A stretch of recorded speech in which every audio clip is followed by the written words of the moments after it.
Our next presenter is Stephen Malemia from Malawi. Stephen Malemia is a molecular biologist who is currently working as a quality assurance microbiologist with Venture Limited in Malawi.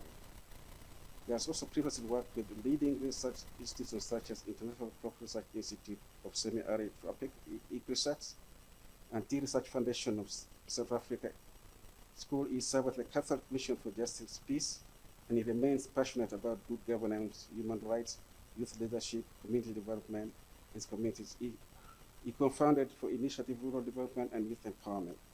His organization inspires young people, especially girls, to pursue education and build the capacity to be effective leaders and responsible citizens in society. In terms of education, Steve has a Bachelor of Science degree in Biotechnology obtained from the Lilongwe University of Agriculture and Natural Resources. Currently studying for Master of Science in Bioinformatics at the University of Malawi College of Medicine. His current research focus is on mobile genetics elements, specifically phage and their contribution to virulence, spread, and antimicrobial resistance. Let's welcome Steve from Malawi. Thank you.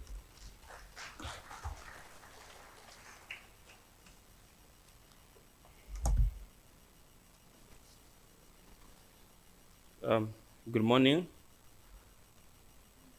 I'm Steve, as I said, from Malawi, and I'm happy to be here. It's really a great opportunity for me as a young bioinformatician. I didn't really expect I would find fellows that are also doing great work in bioinformatics. So I've been inspired with what Ivan and Peace are doing. And of course, the doctor himself is also a specialist in bioinformatics. This really is a promising venture for me that there's really a future in as far as bioinformatics is concerned, especially here in Africa. But without further ado, let me take you through the presentation. So I'm working on the development of a web-based and mobile system for healthcare in Malawi. And those are my colleagues that I'm working with in this project. So Sub-Saharan Africa is a resource-constrained region that holds the highest disease burden. And according to World Health Organization, about 12% of the world's population live in this region. And yet, 27% of the world's total burden, the region suffers about 27% of the world's total burden of disease. And unfortunately, the same region lags in information technology and electronic health systems, which are very vital in ensuring improved patients' care. So what is e-health? So e-health is defined as the use of telecommunications and computer technology to transmit and provide medical information and services. It also enables the public health and primary health healthcare issues that have to do with disease surveillance. It also enables primary health data acquisition and analysis, support of community health workers, but also not forgetting the issues that have to do with teleconsultation, teleeducation, but also an emerging field in the name of telemedicine.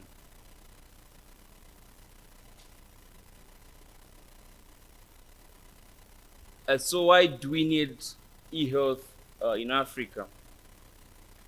First and foremost, this provides a great opportunity to improve patient-focused health care. It also provides improved capacity to plan, deliver, and manage high-quality healthcare as well. It also provides great opportunity to integrate patient data and allow informed healthcare from any service delivery point.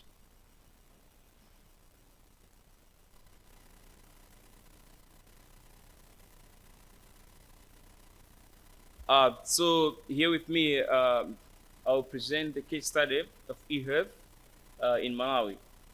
So the inception of all this began in the year of 2011 in Malawi with the development of the Malawi National Health Information System Policy. So that was in 2011.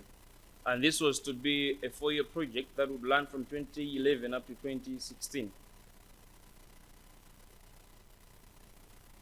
And then in 2014, that's when we saw the development of eHealth was completed. And then later on, a year later, in 2015, the approval was done in December. But then by that time, we had only 2 years of implementation with expiry in 2016. Remember, it had to run from 2011 up to 2016. So already challenges there, we were lagging behind. Time wasn't on our side. So within the specified period from 2011 to 2016, we saw breadth of several entities that that digitalized some of the aspects. Specifically, they were disease specific. They did not cover all diseases at a health facility. They would only target, say, TB. Then some would only target malaria. Some would only target HIV. So what I mean there is you would go to a facility, to a clinic, so to say, and then you would only find that they're only providing eHealth only in the area of TB. And then if somebody goes there with, say, a case of malaria, they would have to use paper-based method. So this was somehow confusing. You wouldn't find a facility that could offer eHealth, the diseases. So what's wrong? Because we still have these systems, but then what's wrong with the current systems that we have in Malawi?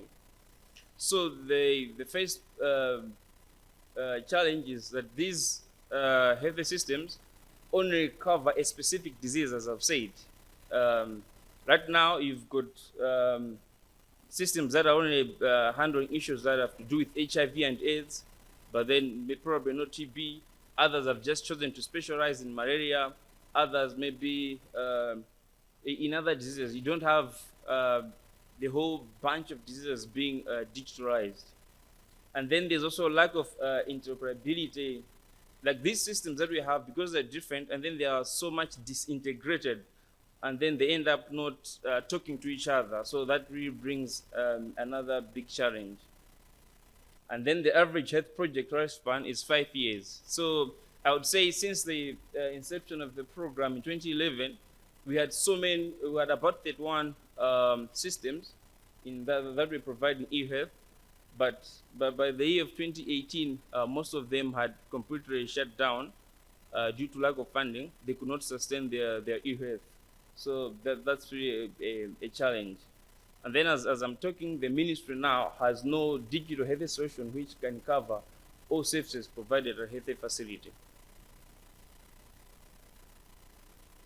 So the proposed system architecture, what we are proposing to provide as a solution to the challenges that the current systems have. So as you can see,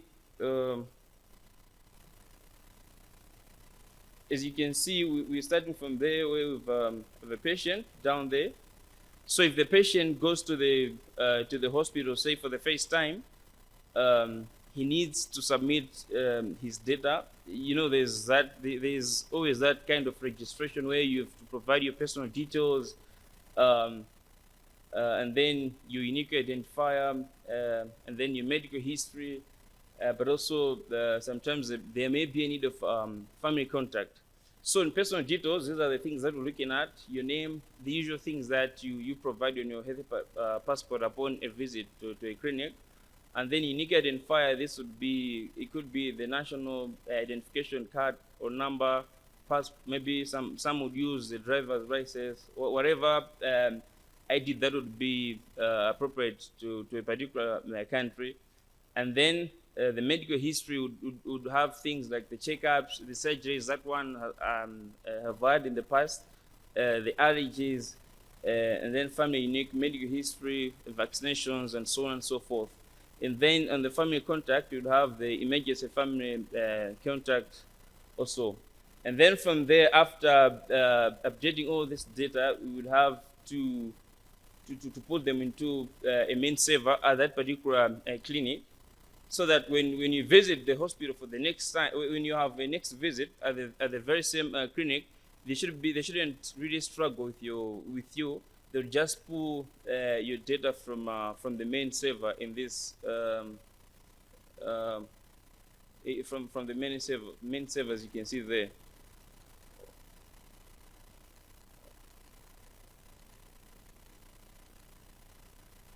But again, we also have we'll also be able to produce to develop national health information system.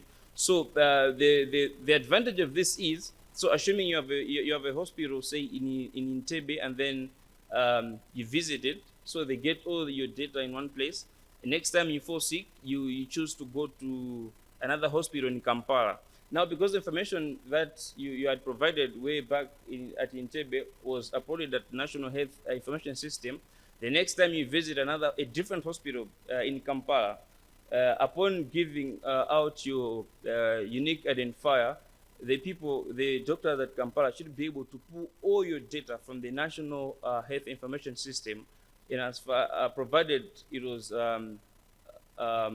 updated from the previous clinic that you had visited. So from there, then it continues like that. So because the challenge now is that Malawi, currently they're using the Hefe passport. It's a booklet. It's a small booklet, like the one like a passport, where you'd have all your information, your visits, and all the data. So assuming it gets lost, or maybe it gets wet during the rain season, and then all the data is lost. And then when you visit the hospital, you're also required to purchase another one, and then you start all over. So like all the previous visits that you've had, and then the data that you've had is probably is all lost. So we do not want to lose that, because that becomes very important for the clinical medical practitioners in terms of the decision making.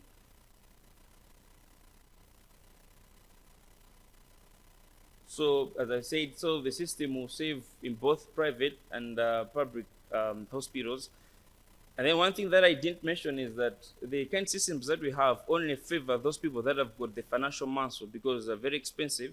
But our system would like to collaborate with the government, that we can install the system in also government hospitals, so that so that it can benefit a wide range of people, not only those that have got the financial muscle. So it also provide the users in the hospitals with the patient's data. It will also allow the patients to visit any hospital without physical health passport. So when you're traveling and then you happen to forget your health passport at home, you don't have to struggle to go and get it. You can simply provide your name, and then all the information will be pulled out, because it's stored in the server. And then the system will have a portal that will allow people to create an account on their own.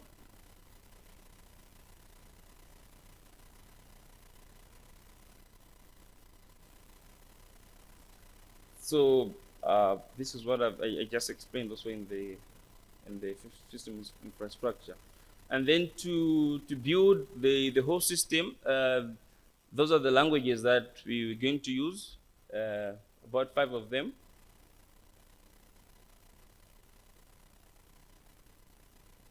And then apart from the web-based system, we also have an Android application where that will allow individuals to create accounts on their own, and then the medical personnel, they'll be able to update their data each time they visit the hospital.